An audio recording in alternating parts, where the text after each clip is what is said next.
Pues se lo vamos a preguntar a Juan Ramón Rayo, que es doctor en Economía, que está con nosotros en directo.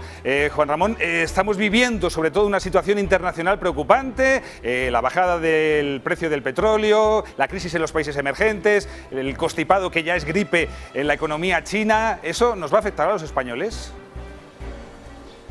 Bueno, de entrada nos está afectando a través de los mercados financieros, ¿no? Hay mucha incertidumbre, mucha inestabilidad en las finanzas globales, básicamente por varios de los factores que has comentado, que tienen su epicentro en gran medida en China, en el parón chino, en la gripe o en la enfermedad ya casi de larga duración o que va para larga duración china, pero también tenemos problemas internos. En Europa, el sistema financiero europeo, estamos viendo como el Deutsche Bank es menos sólido de lo que se nos venía diciendo hasta la fecha, como la banca italiana también acumula una gran cantidad de basura en sus balances que no ha sido pulida, que no ha sido limpiada, que no ha sido saneada durante los últimos años y que está empezando a emerger ahora.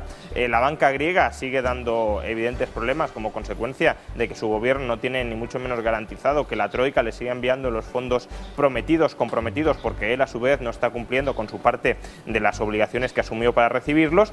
En el caso incluso de Bankia estamos viendo cómo se le está diciendo que va a tener que incrementar sus provisiones, es decir, el capital reservado para hacer frente a las pérdidas como consecuencia de las demandas legales que hemos conocido para indemnizar a los accionistas en la salida a bolsa de Bankia, y todo eso añadido a los tipos de interés negativos que hunden la rentabilidad de cualquier banco, coloca a la banca europea, al margen ya del contexto global, que es muy malo, en una situación de mucha debilidad. Y Juan Ramón, todos esos factores, sobre todo externos que estás comentando, a esos hay que sumarles, lógicamente, la situación que está viviendo España, esa inestabilidad en el gobierno, esa ingobernabilidad que de momento tenemos 52 días desde las elecciones. Me imagino que eso también afecta a la economía. Estábamos diciendo la última hora, hoy el IBEX 35 está cayendo un 4%. Me imagino que algo tiene que ver la situación política con la economía, ¿no?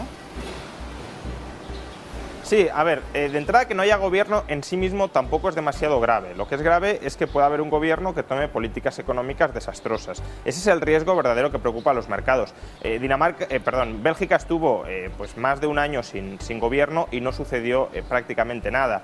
De hecho, la economía siguió creciendo a buen ritmo, etcétera. En Italia llevan 20 años con gobierno sí, gobierno no y con bastante inestabilidad. La inestabilidad política en sí misma no es algo que frene el crecimiento económico siempre y cuando no se tema que va a alterar un potencial gobierno, el marco institucional, las reglas de juego sobre las que se desarrollan los agentes económicos. El problema en España es que existe la posibilidad cierta de que una determinada opción política eche por tierra gran parte del marco institucional que tenemos para adoptar uno desde un punto de vista empresarial y social mucho peor que el que existe ahora, que no es que sea bueno, pero desde luego no es tan malo como aquellos que podrían haber, pues por ejemplo derogación de la reforma laboral, subidas brutales de impuestos, incremento del déficit, aumento del riesgo de insolvencia del Estado, porque, y lo remito a esto último, si juntamos una situación financiera externa donde ya la financiación no se está consiguiendo de manera tan sencilla porque hay miedo auténtico entre los mercados, a una situación presupuestaria de España que sigue siendo muy mala. El PP nos ha legado un déficit de 50.000 millones de euros, uno de los mayores déficits públicos de Europa.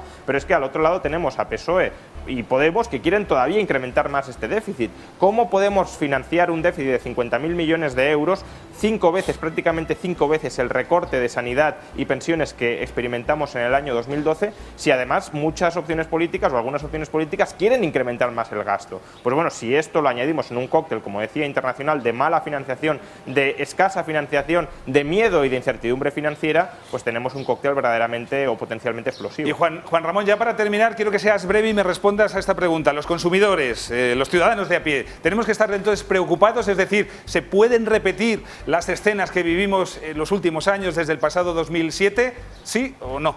¿Tú qué piensas como experto en economía?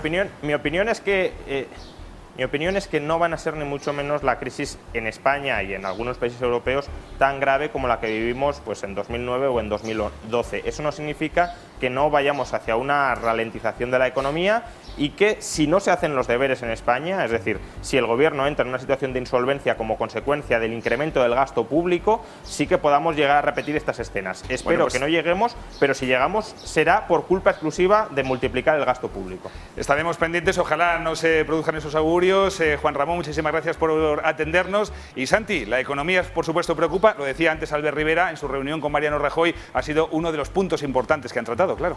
Sin duda alguna, muchas gracias, Emilio. La economía es un factor importantísimo y más ahora con esta crisis mundial que parece avecinarse con el Deutsche en el medio de todos los Sí, qué curioso, de ¿no? todas las Alemania. miradas.